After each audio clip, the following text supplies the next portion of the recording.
Welcome to PIA. PIA. Welcome to PIA 2009. PIA 2009. 2009. Back in the PIA 2009.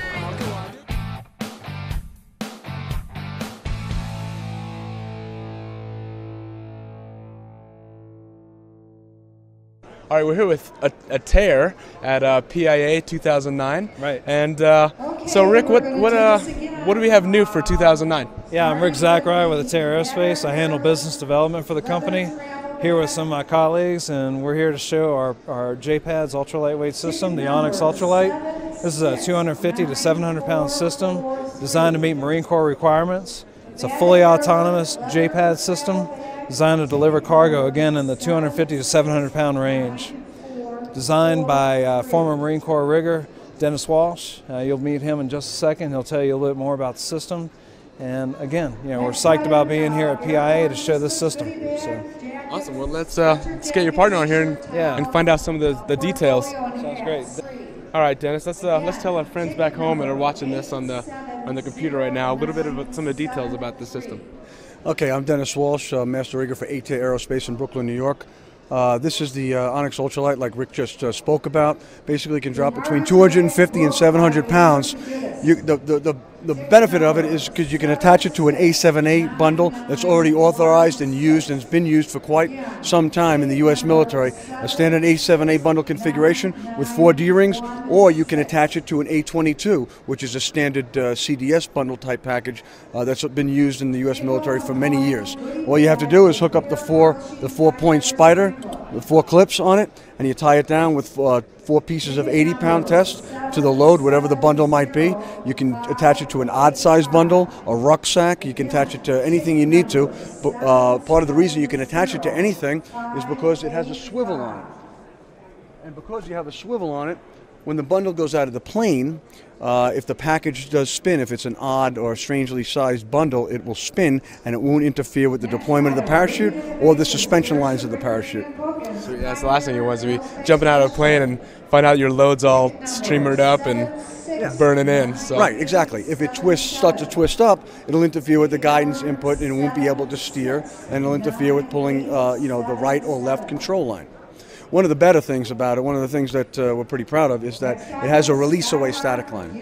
The release-away static line allows jumpers to follow the bundle out. Historically, if you used a standard static line, after the bundle went out of the plane, there was a static line floating around and whipping around behind the aircraft, and if jumpers were to follow it, a lot of times the static lines would get caught around their necks, under their arms, and injure jumpers. This I incorporated. We were the first people to start incorporating a release-away static line for the drops for the Marines in Dugway, Utah. So I adapted it to a ram air canopy and a ram air system, a guided system. As soon as the package leaves the plane, the parachute leaves the plane, the static line will deploy normally. As soon as the parachute's out of the deployment bag, it'll pull down on the tubular nylon that's inside the release-away static line, release it. It'll come out of this nylon right here, and all that will be left inside the plane is this small tab. Oh, so nice. that allows jumpers to follow it out. That's and beautiful. not be interfered with. Beautiful. Yeah, I spent a couple years with the 82nd Airborne, and coming out and you're passing by all those free bags out there whipping in the wind. Right. It's always a little interesting. And they can hurt. So, and, your partner Rick said something about it being it's lighter and it was lighter weight and passed with the Marine standards and stuff. Exactly. It's our system complete with the parachute is under 50 pounds. Okay. We can deploy it up to 35,000 feet. The parachute can be opened up to 25,000 feet. And one of the better things about it is we're using standard surplus military canopies, the MC5 parachute and the MP360, which the Marines and the Special Operations community are already jumping. They're already jumping these. Nice. So what they asked us to do is take these canopies and can you use it for a guided system? So that's what we did. We adapted those parachutes that are already in the system, that they're jumping, to this guided system.